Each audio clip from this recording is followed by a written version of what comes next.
அனைவருக்கும் வணக்கம்.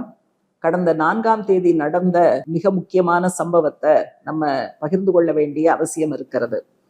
IRIS தேனா அப்படிங்கிற ஒரு ஈரானிய போர்க்கப்பல், அது இந்து மகா சமுத்திரத்துல சர்வதேச கடல் பகுதியில இலங்கைக்கு பக்கத்தில் சென்று கொண்டிருந்த போது அமெரிக்காவினுடைய ஒரு நீர்மூழ்கி கப்பல் டார்பீடோ என்று சொல்லக்கூடிய ஒரு ஆயுதம், ஏவுகணை, அதை பயன்படுத்தி அந்த கப்பலை மூழ்கடித்திருக்கிறது.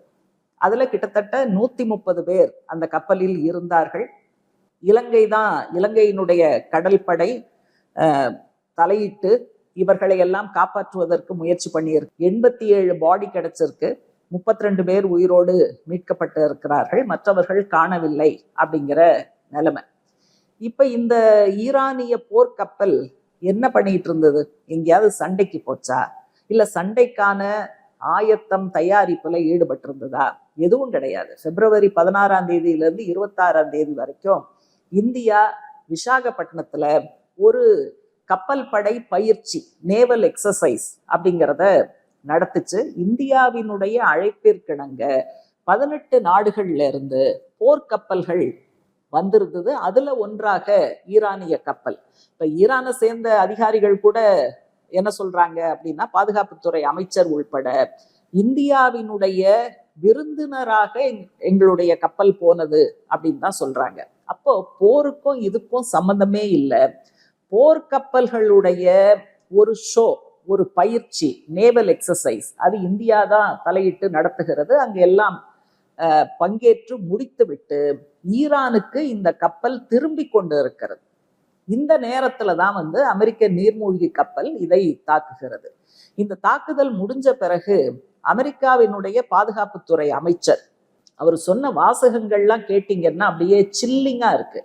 அவர் என்ன சொல்றாரு? ஈரானிய கப்பல், போர்க்கப்பல், அமெரிக்க நீர்மூழ்கி கப்பல் தான் டார்பீடோ என்று சொல்லக்கூடிய அந்த ஏவுகணையை பயன்படுத்தி மூழ்கடித்தது அப்படிங்கிறது முதல் லைன். 2வது லைன் என்ன சொல்றாரு? சர்வதேச கடல் பகுதியில் இருந்தால் தங்களுக்கு ஒன்றும் ஆபத்தில்லை என்று அவர்கள் நினைத்தார்கள். ஆனால் அந்த நினைப்பு தவறாக போய்விட்டது. எங்களுடைய தாக்குதலுக்கு பிறகு அந்த கப்பல் மூழ்கியது. அடுத்து அவர் பயன்படுத்துற வார்த்தை சைலண்ட் டெத் அப்படிங்கிற வார்த்தையை பயன்படுத்துறாரு. அமைதியாக அனைவரும் மரணமடைந்தார்கள். நீங்க 130 பேர் இருக்கக்கூடிய, இன்னும் சொல்ல போனா அந்த நேவல் எக்ஸசைஸ்ங்கிறது ஒரு கொண்டாட்டம் சம்பந்தப்பட்ட விஷயம். அதனால ஈரான்ல இருந்து ஒரு இசைக்குழு, மியூசிக் பேண்ட் வேற போயிருக்கு. அவங்களும் இந்த கப்பல்ல கொல்லப்பட்டவர்கள்ல ஒரு பகுதியாக மாறி இருக்கிறார்கள். அப்ப இதனுடைய விளைவு என்ன, இதனுடைய இம்ப்ளிகேஷன் என்ன அப்படின்னா, ட்ரம்ப் ஏற்கனவே சொன்ன மாதிரி எங்களுக்கு எல்லையே கிடையாதுங்க. ஏன்னா இது இன்டர்நேஷனல் வாட்டர்ஸ்னு தெரிஞ்சேதான் அமெரிக்க நீர்மூழ்கி கப்பல் இந்த வேலையை பண்ணியிருக்கு. இன்னொரு நாட்டு கப்பலை சர்வதேச கடல் பகுதியில் மூழ்கடிப்பது அப்படின்னா அது ஒன்றும் சாதாரணமான விஷயம் கிடையாது. தெரியாமையா செய்வாங்க? அப்ப தெரிந்து வேண்டுமென்றே செய்கிறார்கள்னா அமெரிக்கா என்ன சொல்லுது? எங்களுக்கு எல்லை கிடையாது, எங்களுக்கு சர்வதேச சட்டங்கள் கிடையாது, அமெரிக்காவினுடைய சட்டங்களை கூட நாங்க மதிக்க மாட்டோம், அமெரிக்கன் பார்லிமெண்ட்டை பத்தி எங்களுக்கு கவலை கிடையாது, எங்கு வேண்டுமானாலும் போவோம், எந்த நாட்டை வேண்டுமானாலும் தாக்குவோம் அப்படிங்கிறது தான் ட்ரம்பினுடைய ஏகாதிபத்திய ஸ்டைல். இன்னைக்கு அதைத்தான் பண்ணியிருக்காங்க. நீங்க கிட்டத்தட்ட 2000 மைல் இருக்கும் ஈரான் இருக்கிற இடத்துக்கும், இங்க இலங்கைக்கு பக்கத்துல இந்த கப்பல் மூழ்கடிக்கப்பட்ட இந்த இடத்துக்கும் 2000 மைல் இருக்கும். அப்போ யுத்தம் எங்க நடக்குது? மேற்காசிய பகுதியில. அப்ப அமெரிக்கா இந்த போரின் எல்லையை நீங்க 2000 மைல் வரைக்கும் இங்க தள்ளி இருக்கீங்களே. அப்ப நீங்க ஈரான் கப்பல் எங்க பார்த்தாலும் அங்க நீங்க மூழ்கடிப்பீங்க அப்படின்னா, அக்கம் பக்கத்துல வேற ஏதாவது கப்பல் இருந்ததுன்னா அதெல்லாம் என்ன ஆகும்? இவ்வளவு நடந்திருக்குங்க. இதுல நம்ம ரொம்ப அவமானப்பட வேண்டிய விஷயம், இந்தியாவினுடைய பிரதமர் மோடி இத பத்தி ஒரு வார்த்தை கூட சொல்லல. ஆனா சில மாதங்களுக்கு முன்னால வேற ஒரு நிகழ்ச்சியில பேசும்போது அவர் என்ன சொன்னாரு? இந்த இந்தியன் ஓஷன் என்று நாம் சொல்லுகிற இந்திய பெருங்கடல், இந்து மகா சமுத்திரம், இந்த பகுதிக்கு இந்தியா தான் கார்டியன், பாதுகாவலர் இந்தியா தான் என்று பீற்றிக் கொண்டார், பெருமைப்பட்டு கொண்டார்.